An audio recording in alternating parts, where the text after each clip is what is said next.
Halo semuanya, kembali lagi di channel Raja Galba ya. Nah, di video kali ini saya ingin membahas tentang ada konsultan hukum yang komen di salah satu video saya yang gitu. Langsung saja kita lihat komentar dari konsultan hukum tersebut. Nah, di sini ya. Dia menuliskan, "Saya konsultan hukum dari Lembaga Hukum Surabaya. Mendukung penuh masyarakat yang sedang gagal bayar di pinjol. Tidak usah takut kalau kalian dipidana. Kalian tidak akan dipidana penjara hanya gara-gara tidak bayar pinjol. Lagi pula pinjol-pinjol ini sudah berani mengambil resiko memberikan pinjaman tanpa jaminan. Dan sekarang terimalah resikonya. Namun tidak usah khawatir. Pinjol-pinjol itu tidak akan rugi selama masih banyak yang masih nekat bayar. Selain itu, mereka juga mendaftarkan usahanya ke asuransi.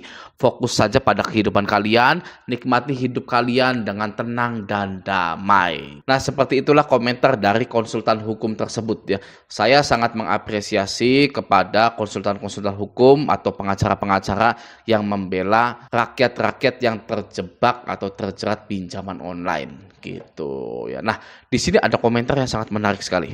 "Ini kredit pintar saya udah didatangi sama DC." Gitu. Lalu ada yang bilang juga, "Benerkah bang, saya baru galbay 1 mingguan udah diteror pakai kata-kata kasar dan kotor." Gitu. Nah, konsultan hukum ini bilang wajar kalau didatangi, bilang saja kalau sudah nggak mampu bayar, seperti yang sudah dilakukan klien-klien saya.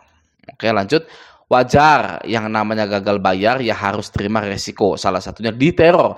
Kalau sudah nggak mampu bayar ya sudah nggak usah dibayar." Gitu, oke. Nah, di sini kalau kita sudah tidak mampu bayar, apakah mereka berhak menyita barang kita, Bang? Nah, dia bilang tidak akan bisa atau mustahil. Penyitaan barang itu bisa dilakukan jika hutang debitur minimalnya 500 juta dan masih dalam satu wilayah dengan si pemberi hutang atau kreditur. Itu namanya gugatan sederhana dan dilakukan di pengadilan negeri setempat dengan dihadiri kedua belah pihak. Gitu. Oh, jadi menurut konsultan hukum ini ya, jadi adalah mustahil pinjol ini menyita barang-barang Anda ya. Nah, penyitaan barang itu bisa dilakukan jika hutang debitur minimalnya 500 juta. Itu masih minimal loh ya, bukan maksimal. Oke. Nah, sedangkan berapa sih hutang-hutang kita dipinjol ya? Mentok-mentoknya paling hanya 60 juta, 70 juta itu udah paling gede. Ya, kalau sudah ratusan juta di tahun-tahun sekarang, di masa-masa sekarang ini, itu Shopee penjual. Ya, itu pun jarang sekali ada yang 500 juta. Jadi bagi Anda yang masih penasaran, apakah jika saya gagal bayar di pinjol 10 juta, 20 juta, pinjol berhak menyita barang? Itu tidak bisa. Ya, ini langsung dari konsultan hukumnya. Ya, penyitaan barang itu bisa dilakukan jika hutang debitur minimal 500 juta. Dan juga masih dalam satu wilayah dengan si pemberi hutang atau kreditur. Itu namanya gugatan sederhana dan dilakukan di pengadilan negeri setempat dengan dihadir kedua belah pihak. Gitu. Jadi buat nasabah-nasabah umum seperti kita ini yang galbanya 5 juta, 17 juta, 20 juta, 30 juta itu sangat aman sekali. Ya. Oke, lalu dibalas lagi, "Iya kak, padahal hutang aku cuma 3,8 atau 3.800.000. Udah masuk 2 bulan setengah, nagihnya sampai bolak-balik. Haduh, gak usah dibayar. Kalau ada yang nagih ke rumah, bilang aja kalau saya sudah nggak mampu bayar." Lanjut, "Solusinya hanya itu saja ya kak, tinggal bilang saya sudah nggak mampu bayar. Paling dia nyuruh ke kantor sama minta uang bensin ya, hehehe. Ya, jangan mau kalau disuruh ke kantor." Lalu pengacara ini bilang niat bayar atau tidak itu hak Anda. Saya tegaskan lagi, Anda sedang berurusan dengan sebuah sistem riba. Itu artinya semakin Anda memenuhi kewajiban Anda membayar hutang, sama halnya Anda mendukung kejahatan mereka. Beda halnya Anda berurusan hutang dengan orang-orang terdekat Anda, maka itu wajib dibayar. Nah, ini saya sangat setuju sekali dengan pengacara ini. Gitu ya, dan saya juga cari-cari komentarnya sangat banyak sekali, ini sampai 100 gitu ya yang komen gitu kan ya. Nah, yang bagusnya dia ini tidak menawarkan dirinya untuk menjadi konsultan pinjol. Kebanyakan orang-orang ini akan meminta Anda uang seperti joki pinjol, hapus data fake dan lain-lain gitu ya, padahal itu adalah penipuan, asli penipuan ya. Nah, ini Mas ini atau Bapak ini, Bapak pengacara ini tidak menawarkan jasanya sama sekali kepada masyarakat Indonesia gitu ya.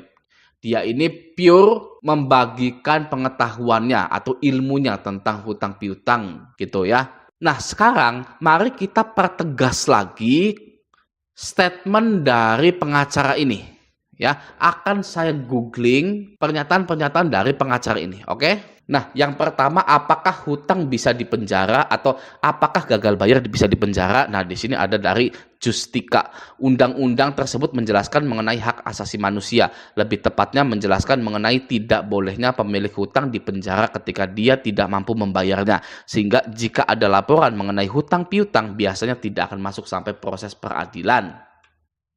Gitu ya. Lalu di sini dari hukum online, berdasarkan bunyi pasal tersebut, menurut hemat kami, walaupun ada laporan, seseorang tidak boleh dipidana karena ketidakmampuannya membayar hutang. Gitu. Itu yang pertama ya. Ini pasal 19 ayat 2 sebenarnya ya. Kita buka sebentar deh ya. Kita lihat dulu. Nah, di sini ya, pasal 19 ayat 2 Undang-Undang Hak Asasi Manusia telah mengatur sebagai berikut. Tidak seorang pun atas putusan pengadilan boleh dipidana penjara atau kurungan berdasarkan atas alasan ketidakmampuan untuk memenuhi suatu kewajiban dalam perjanjian utang piutang. Gitu ya. Jadi, jika Anda gagal bayar di pinjol, tidak mampu bayar hutang di pinjol, itu tidak bisa dipenjara. Oke? Nah, yang kedua adalah apakah debt collector boleh menyita barang? Nah, di sini langsung dari CNN Indonesia, debt collector tidak boleh memaksa menyita barang-barang milik konsumen yang one prestasi. Gitu ya. Lalu dari BFI Finance, langsung dari leasingnya ya, leasing yang cukup terkenal.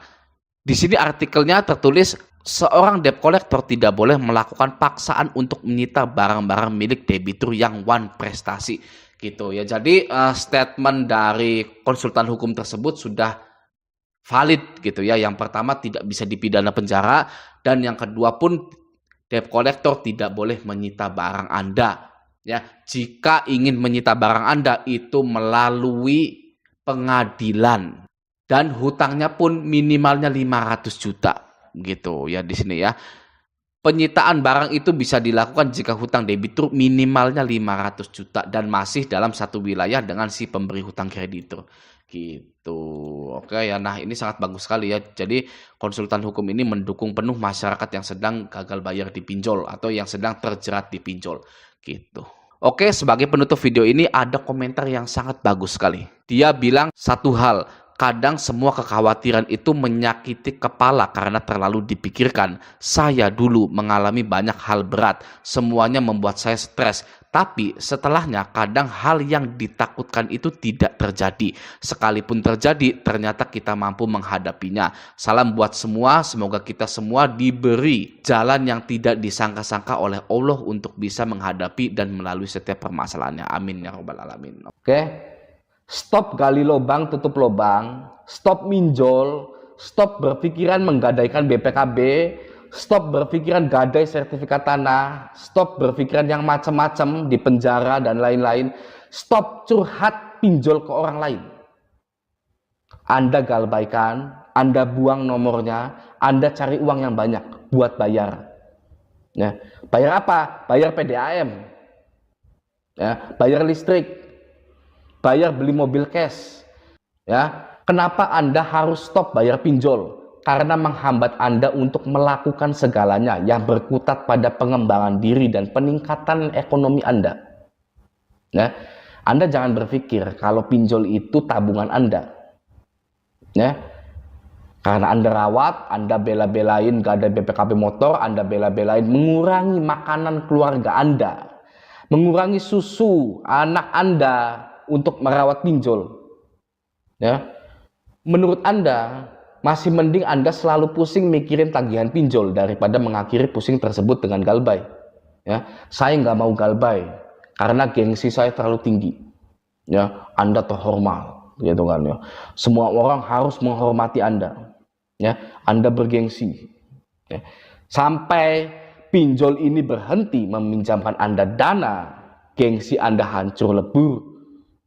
Ya, pinjam uang ke teman, ke saudara, bahkan sampai DM Facebook ke teman yang jauh yang tidak pernah berkomunikasi. Oke, mulai dari sekarang hilangkan gengsi Anda. Mulai dari sekarang hilangkan malu Anda khusus untuk pinjol saja. Ya, kalau yang lainnya jangan. Ya, Anda menghilangkan malu, kata Raja Kalba, ya udah saya buka baju, buka celana, keluar dari rumah, itu wong edan. Ya, Anda tahu wong edan? Ya. Hilangkan malu Anda khusus untuk pinjol saja. Hilangkan gengsi Anda untuk pinjolnya saja. Ya, sudah, 2 itu saja. Oke, lalu perbaiki semuanya dengan cara Anda menjadi sukses besar, kaya raya. Ya, orang yang tahu Anda minjol dulu itu, ya, waduh, tepuk tangan. Ya, dulu itu dia itu terjerat pinjol, ya, terjerat hutang, tapi sekarangnya sukses loh, inspiratif sekali. Anda hidup udah berapa tahun sih? Anda masa nggak mau jadi inspirasi bagi orang gitu kan? Apa Anda mau hidup itu datar-datar saja? Ya, memang ada ya. Ada manusia yang hidup itu pengen datar-datar saja gitu kan, ya kan? Tapi ya kembali lagi lah, ya. Anda hilangkan gengsi Anda, hilangkan malu Anda hanya untuk pinjol, lalu bekerja keraslah, ya, bekerja cerdaslah hingga Anda menjadi sukses. Oke? Sampai jumpa di video selanjutnya.